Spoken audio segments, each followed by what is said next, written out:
4th for our anniversary. The kids were at our parents' for the night, and it was just us again, the way we'd been in school, a couple out on a date. It seemed a little extravagant, imprudent even. Keeping me out of prison was not going to be cheap. We talked about Casey, our new concerns about how we were raising him. We talked about Lainey and how it felt like she was going to be easier. We talked about Julie's job, her plans for the next year, but eventually the conversation came around to Maura and what I was going to do with the book. I have to finish it, I said. Why? I've already put so much time into it. I guess I just don't understand this one, she said. Why her case? I get the Amy thing. She was your first crush, yada yada. But why Maura? Her family doesn't even want you to do it. She'd grown frustrated with the trips to New England, leaving her two kids, and this was a long time coming. Why can't you just find something else to write about? Because it's the mystery of it. It's not like Amy. I'm not in love with Maura. I don't even think Maura was a good person. That's very... Okay. Nobody around her was a good person. So why do you want to explore that? Because I know I'm smarter than whoever it was who planned all this. I can't quit, but I can promise you this will be the last one. She shook her head but smiled. So finish it already, dumbass. I went back to work. In early August, we took the family to Ocean City, Maryland, and I met a psychic there that I want to tell you about. Over the years, I'd heard from hundreds of psychics who wanted to talk about true crime cases, and in all that time, I'd only met one woman who convinced me she had the gift. She was an old lady who lived on Cleveland's west side. She worked closely with Amy Malashevic's family after her abduction, and though her help did not bring resolution, it produced evidence in the most unexpected way. After Amy's body was found in that wheat field in Ashland County, the psychic visited the scene and took a picture of the churned-up dirt where her body had been. When the Polaroid developed, a man's face could be seen in the shadows of the broken earth. It wasn't the impression of a face like you're thinking, like those pictures where you can see faces if you look hard enough. No, this face was detailed, ethereal, but defined. Don't know if I said that word correctly, I'm sorry. I saw it myself. The FBI were so freaked out about it, they had it analyzed by the forensics people. They determined that the film had not been manipulated. There's a boardwalk in Ocean City that stretches for a mile, beginning at an amusement park by the pier. Along the way, you pass sizzling funnel cake stands and arcades full of 20-year-old video games, and places where you can get henna tattoos. There's this authentic haunted house too, from the 60s, the kind you ride, and it still makes you jump. Every 100 years, there's a street performer doing a jig beside an overturned hat. Every 100 yards, not every 100 years. Okay. And gulls by the hundreds ride the breeze rolling out to the ocean, diving after dropped hot dogs. Not far from the haunted house, an alley snakes away from the boardwalk. I was holding Julie's hand, enjoying a late walk, and I looked that way in the dark and I saw her sign, Psychic Jean. And for some reason I was drawn by the romantic idea that I should visit her and ask about Maura. There was something about that night I'm not explaining well. A sense of freedom, of possibility.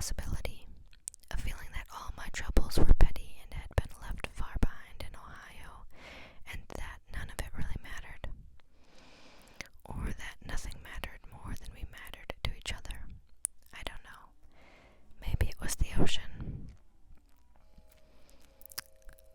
My fridge is turning on, of course. Jean invited us in. She was a carefully ancient woman, bent over a bit. She brought us into her apartment and motioned for Julie to sit on the couch by the TV, which was playing that scene from Misery where poor Sheldon gets hobbled.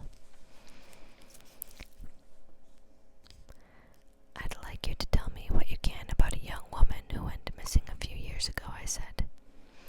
Jean sighed. You want me to find this girl? Tell you where she is? Yes. She nodded. Okay, let's do this. She walked over to a nook behind a cotton partition, motioned for me to follow. But I can only tell you what I see. Julie started after us, but Jean put up a hand. No, dear, you must not enter. I went in alone. I sat across from the woman at a round table. She produced a stack of well-worn tarot cards. Cut the deck 3 times, she said. I obliged. Put $25 on top. Sure, there's a bottom line, always. But hey, I knew psychics well enough to know this was cheap. Weirdly cheap. I gave her the money and the cards, and she made the green disappear. She began to place the cards in a pattern upon the tablecloth. The hermit upside down, the sun, a guy being stabbed by swords, and, on the very top of everything, the fool. She looked over the cards at me, and I was struck by the beauty of her eyes. Such an old face, full of hardship, but those eyes, were they violet even? I heard once that only Elizabeth Taylor had violet eyes. There is a lot of darkness here, she said. You have traveled, but you have much traveling to do still. And what about her? I asked. I hadn't come to hear about me.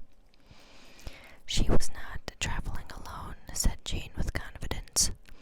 I had told her nothing of Maura's case, or even her name, nothing more than she was a young woman who had gone missing. Her car was left behind, and then she left with this other person. She wanted to be lost. You will not find her.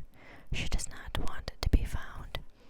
Her life was sadness, bad luck.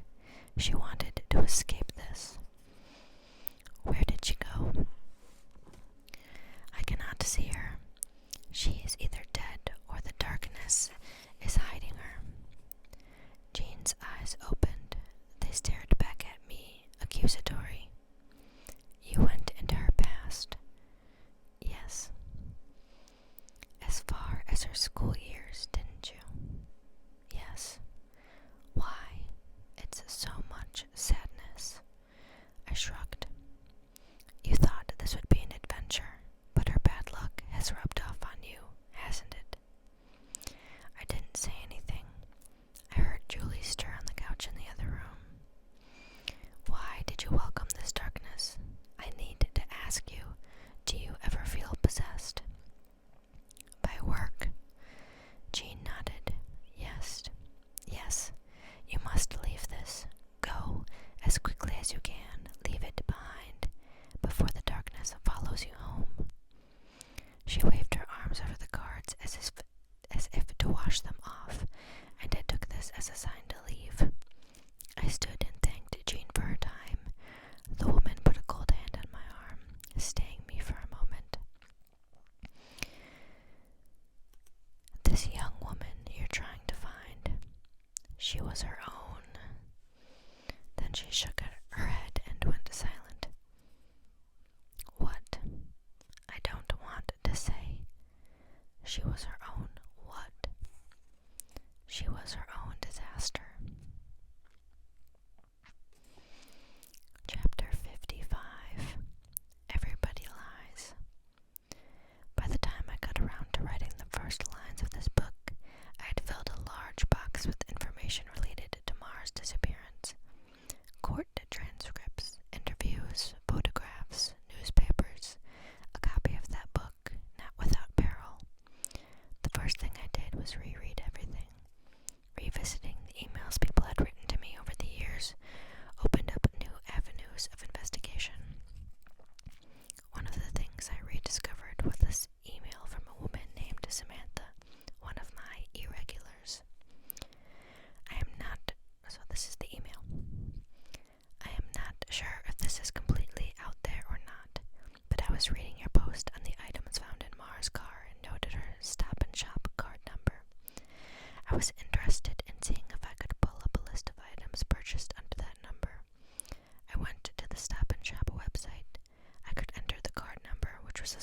associated with Maura's name, but it requested I register an online account to view any information. I did not feel comfortable doing that. However, the site automatically filled in fields for the registration form.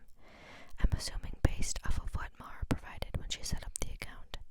It included the phone number and address for Fred's house in Weymouth and the email address aasic@aol.com.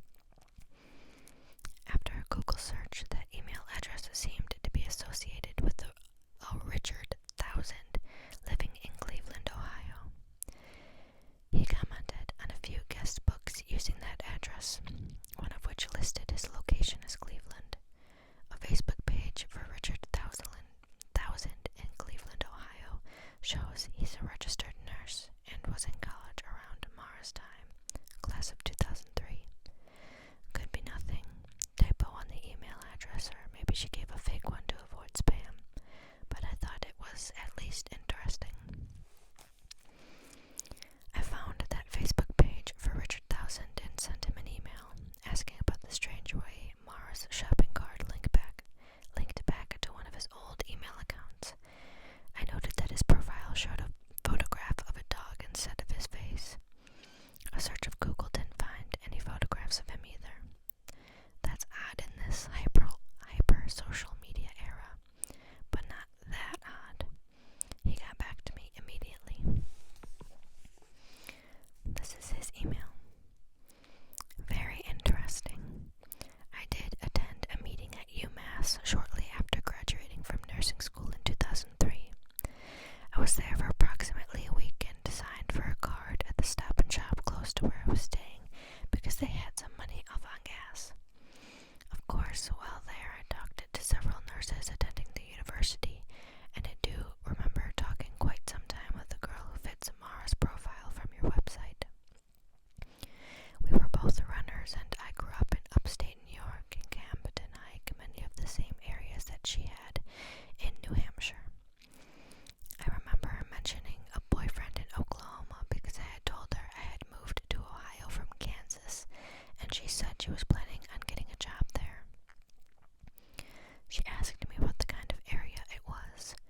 I also had been in the Air Force, and she mentioned some military training, but I don't remember her mentioning West Point Academy, but that was a while ago. As for the card, I don't think she would have stolen it from me since I keep a very keen eye on my wallet and only carry the bare minimum. I am notorious about dumping these cards anywhere because they aren't credit cards and we don't have these stores in Ohio, so I could have left it anywhere on campus. I still do this since I travel a lot, but I guess I'll be more careful in the future. I was rather shocked by what I read about her disappearance, but I had a coworker in Kansas disappear, and there were a lot of strange theories, but they eventually found out that BTK was her neighbor and actually abducted her from her home and killed her. Okay, that's the end of the email. Now, according to my own litmus test, Richard Thousand had just made himself an outlier. Here was a man tangentially connected to two national mysteries, the BTK murders and Maura's disappearance. He had my attention, but his story seemed plausible, given Maura's history of petty larceny. So yeah, I could see her stealing this man's shopping cart for the 20 cents she might save on gas.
was shocked that my email was there, and people discussing that she stole my card and then changed the information on it. This is a tragic situation for both Maura and her family, and I don't want to do anything to perpetuate the idea that she was a thief or untrustworthy. Furthermore, I didn't write the email for attention, and I have an alibi for my whereabouts on the night she disappeared, so your readers can relax. I still wish you well with your book. Rick. So, did he even meet Maura while at UMass? I asked him in a follow-up email. So I'm guessing this is his response. I was in UMass